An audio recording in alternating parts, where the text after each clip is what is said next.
What's up, gang? Amanda Nybert here, back talking all about heart health. Was on here on Monday. Unfortunately, my video did not save, so I am back talking about the myths of heart health. Welcome to February. It is the month in which we invest in our heart health. We learn more about it, and I want to help clear up a lot of myths that go along with heart health this month. And here's the deal. I have such a passion for this topic because my whole journey began with my own battle with high cholesterol 10 years ago, 12 years ago, I think now. Right after the birth of my daughter, I went back to my doctor. I had lost all my weight. I was eating a low-fat, low-calorie diet. I was working out. I felt like my health was in the best place it's ever been, only to learn that my cholesterol was over 300. At the time, she wanted to put me on a statin. And I was like, wait a minute. I don't want to take a statin. I don't want to take a drug for the rest of my life. And I felt like I was doing all the right things. So I told her to give me 6 months. Let me try to make some changes on my own, see what I can do.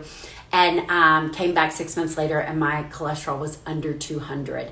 So I'm going to talk about the things that I did and what I learned through that journey. But it was really about learning how nutritional strategies had changed and how information around heart health had taken a significant shift, that I realized that what we were doing was completely wrong. So I know a lot of you are out there battling with heart disease. I know a lot of you are out there battling with, erratic cholesterol numbers. Maybe you're on a statin and feel those really horrible side effects. So I want to help you over the next couple of weeks, over the next couple of videos, live work videos, to help you to kind of break through the mess. So today I'm going to kind of highlight what I'm going to be looking at in those videos to come. And number one is that fat is bad for your heart. Obviously, when I was diagnosed with high cholesterol, what did she give me? She gave me that standard heart healthy diet, and it was a low fat, low calorie diet.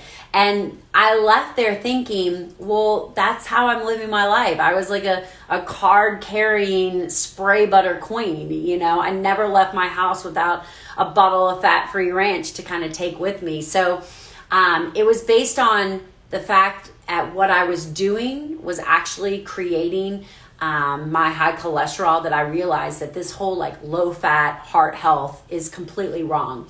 And I'm going to talk a lot about that because there is the difference between good fats and bad fats. And I want to make sure that you guys understand what those are, because the things that all say heart healthy on them are actually the bad fats. It's crazy. I was actually at the grocery store yesterday, grabbing some content, filming some video.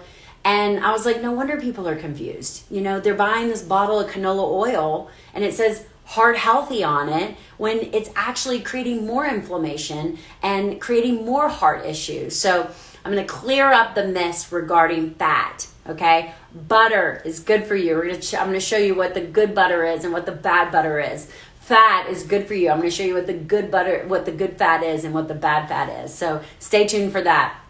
Number two, cholesterol is the end all for heart health. And again, when my cholesterol was 300, I was concerned because I was really relying on that total cholesterol number. And we now know that total cholesterol is not a great indicator of heart health. You really have to look at a detailed picture of your cholesterol number. So I want to make sure you know what that is. I want to make sure that you know what an NMR profile is. I want to make sure you know what your LDL particle size is. And I want to make sure that you realize that triglycerides are a far more important lab to focus on than total cholesterol. Where are your triglycerides? What should they be? Should you be aiming for? So we're going to talk all about that, the ins and outs of cholesterol. We're going to talk about eggs. Are eggs good for you? Are eggs bad for you? Does dietary cholesterol impact your cholesterol numbers? Well, let me give you a quick answer. No, it doesn't. So I'm going to go into the detail of that as well. And then we're going to talk about sodium, okay? Because when you think of a heart healthy diet, you think of low fat, low salt, low cholesterol. And all of those things have been debunked, okay? We now know that we probably are not eating enough salt to support ourselves.